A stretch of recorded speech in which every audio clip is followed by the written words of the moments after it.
Hi Libra, welcome to your October 2022 Taroscope with me, Raphael from Radiant Reality. It's an absolute pleasure to have you. Thank you so much for being here. Thank you so much for joining me. Quick note, my readings are for your sun, moon and ascendant sign. So whether you're a sun, moon or rising sign Libra, this is for you. And I always advise that you watch all three to get a clearer, more complete picture of how they're going to speak to you.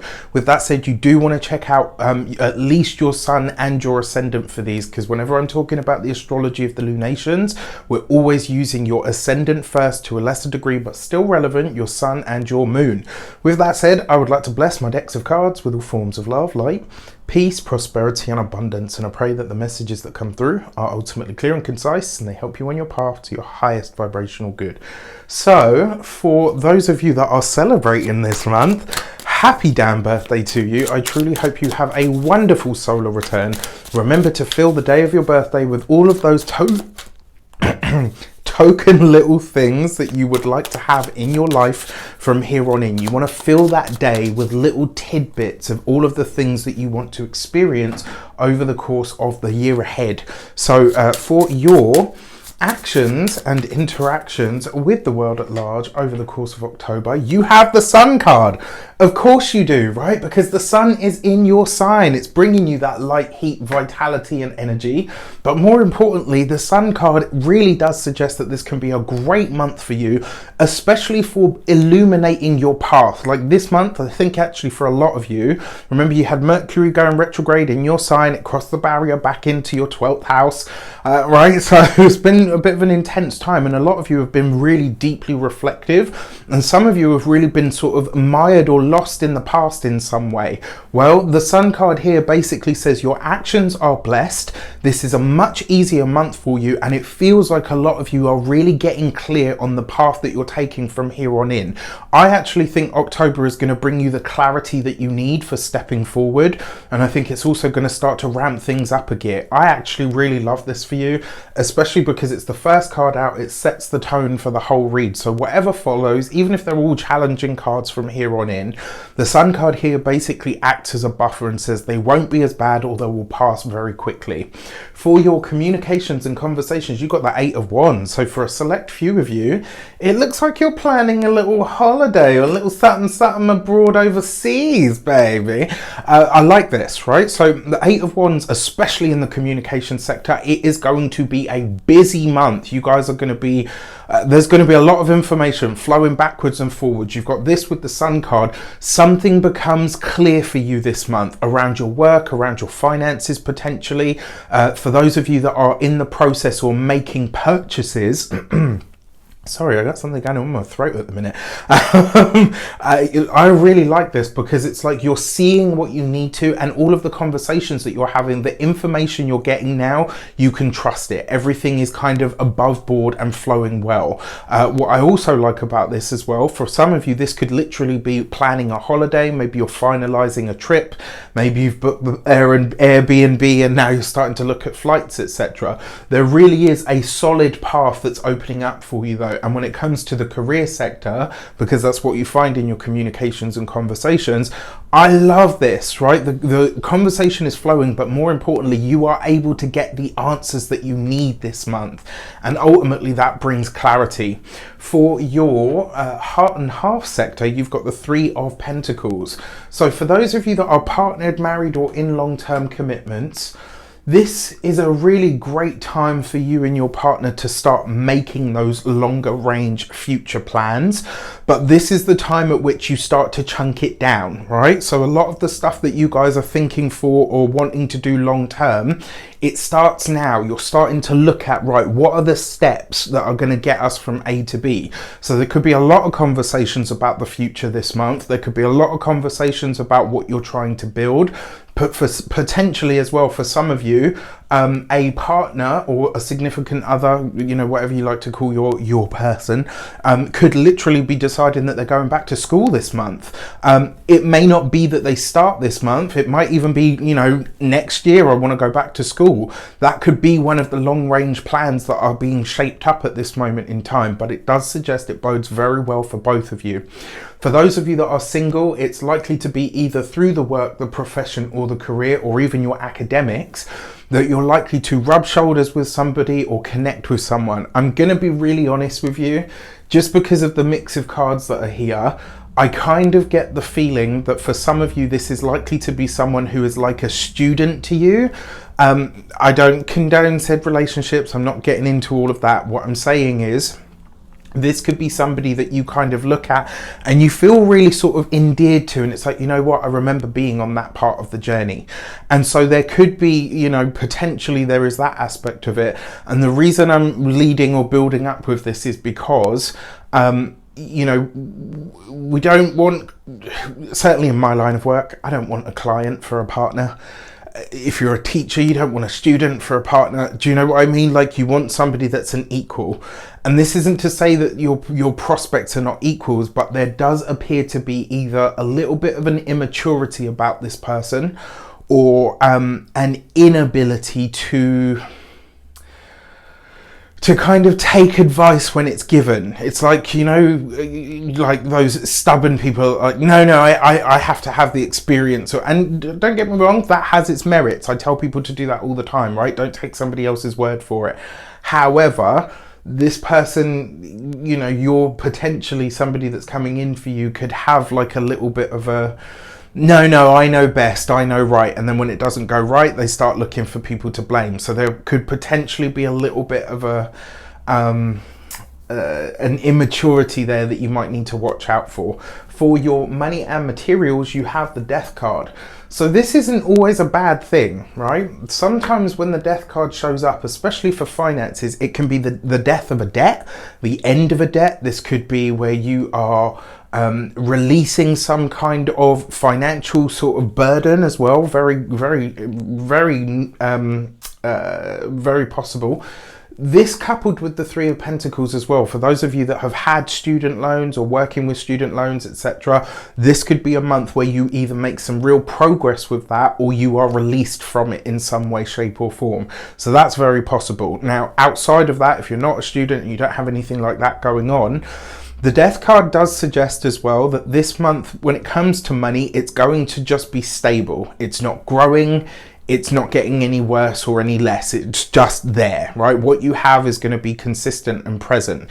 Interestingly enough, though, you will have that full moon lunar eclipse is going to be in your resource house in the sign of Scorpio, which the Death card rules. So we're going to get into that in a bit. For your first week of the month, you've got the High Priestess underneath the Sun card. If that's not an illumination of your path and also some piece of information that you didn't have, and it's not necessarily that someone's been keeping secrets from you, it's just that there's been some piece of information that has either been hidden, nebulous, or maybe it hasn't been very clear, but it finally starts to move. So you're getting the information that you need. Please, as well, in this first week of the month, trust your intuition because it is really strong at this point. For the second week of the month, you've got the Judgment card. So this is where something is really starting to move forward now, right? The Judgment card itself is big change, you know, movement. You've got this with the Eight of Wands. So it's like, for a lot of you, you could be connecting with a family member or an elder in your circle that lives at a distance from you. And it's like information or knowledge that they're giving you helps you move something along. For a lot of you, this could potentially be that you are finding a mentor of some kind, potentially a spiritual mentor. Maybe you're starting to work with a spiritual guru. Maybe you're starting to get back to your own spiritual path, which is also really enhancing your life experience. But the information that you need finally comes good. And I feel a lot of you, it feels like you sent out an inquiry. You got an answer and you were like, this doesn't make sense. I'm not sure that feels right. And it's like this month you're going to get either a second opinion or you're going to get an update that will make sense, that will be like, okay, this is what I missed, or this is what I didn't know at the time. For the third week of the month, you have the Magician card. All right, so look, the Magician is Mercury. Mercury can be trickster energy. So I'm going to say, if you're single and looking and ready to mingle, like I said, you could meet someone who maybe is very intelligent in one way, and I'll give you a really good example here. For people that come from homes or backgrounds where they had to grow up really fast, in some ways, and you know, I can own this. This is me. I spent a lot of my late 20s learning how to get my you know, I'm going to say it like this, right? You grow up really fast in so many ways, but there are some aspects of you that, because they didn't have time to just be a young person or just to be a kid or whatever, they don't develop as quickly or as strongly, right? And so then you spend sort of like your 20s and your late 20s trying to figure out some of that stuff and working it out. And then finally, when you get to about 30, you're like, okay, cool, I could do this life shit. You know, hashtag adulting and all of that. This might be the case with this person that you're connecting to. In one way, they might be really smart, really intelligent, very present. Maybe they love really hard as well. But there's something about their growth or their approach to things that is somewhat stunted and potentially quite immature. So I just want you to be mindful of that. It's not that they're not successful, that can't look after themselves. It's just there's something here that I think they're only just starting to realize that they need to work on. For those of you that are partnered, married, or in long-term commitments, I wouldn't be surprised if your significant other is going back to school, if they are wanting to go and get a degree, if they're wanting to further their education. This is, I mean, right, you've got the Magician card with the Three of Pentacles. This is you guys making those long range plans, but you're doing that work of chunking it down. What do we need to do on a day-to-day basis that is going to make us get to that goal? For your fourth week of the month, you've got the Justice card. So you've got this with the Death card. It's so interesting, right? Because the Justice card is your card. You've got that here in the fourth week. By this point, we'll be in Scorpio season. On top of that, you've got the Death card, which rules Scorpio energy, right? And this combination, potentially, if you've been waiting on a financial contract or commitment to go through, I'm really sorry to say, but it may not happen.